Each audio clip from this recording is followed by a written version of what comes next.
কখনো ইন্টেনশন ছিল না যে আমি হচ্ছে মিডিয়াতে কাজ করবো, নায়িকা হবো, এরকম কখনো ইচ্ছা ছিল না।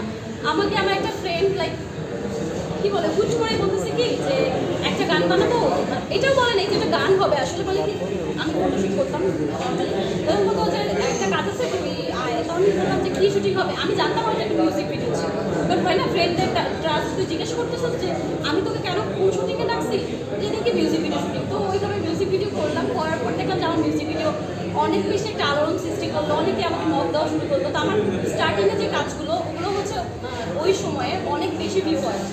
আমার 2018 সালের মাঝামাঝি আমি হচ্ছে ইন্ডাস্ট্রিতে আসি, তো তখন হচ্ছে এত বেশি আমার গান মানে ভাইরাল হতো, আমি তো তখন অত বেশি সোশ্যাল মিডিয়াতেও ছিলাম না, পড়ালেখার অনেক প্রেশার থাকতো।